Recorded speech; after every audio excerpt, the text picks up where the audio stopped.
A normal modern car may be able to connect with Bluetooth, detect blind spots, automatically adjust seats, and display videos. All functions run by the tiny chips.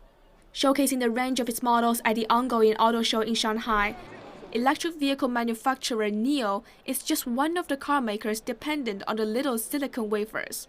For a typical NIO car, we need about 80 different chips for dozens of functions.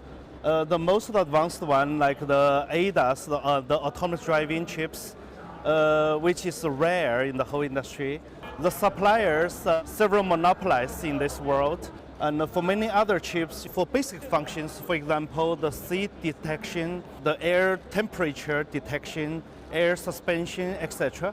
So chips is already a very complicated supply chain for its own.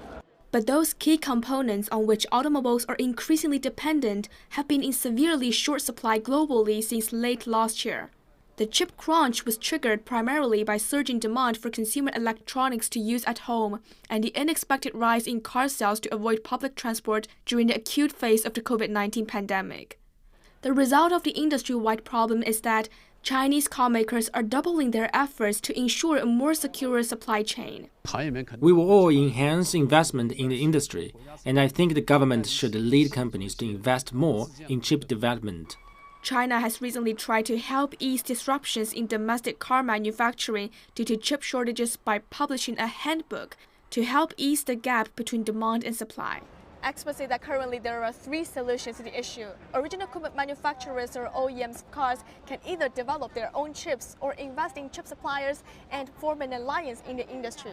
It seems that most companies prefer what those two have done, invest more in suppliers so as to secure a stable chip supply.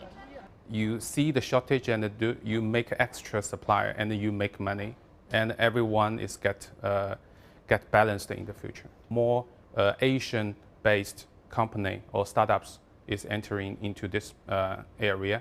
And one more thing is important is in the auto industry, the chips need to design the full software. So you need to be auto expert in the software of the automotive, then you can make your own chips. For example, the autonomous driving, new energy vehicle, the BMS, battery management system.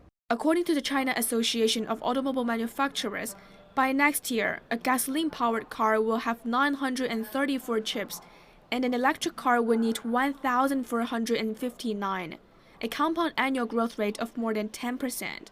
At the moment, 90% of the automobile chips used in China are imported, but domestic manufacturers are beginning to combat the shortages themselves.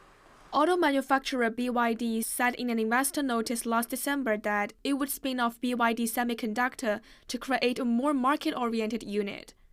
Shanghai-listed Star Power Semiconductor also announced at the end of 2020 that it would spend almost 230 million yuan to build a production line for the semiconductor modules used in new energy vehicles.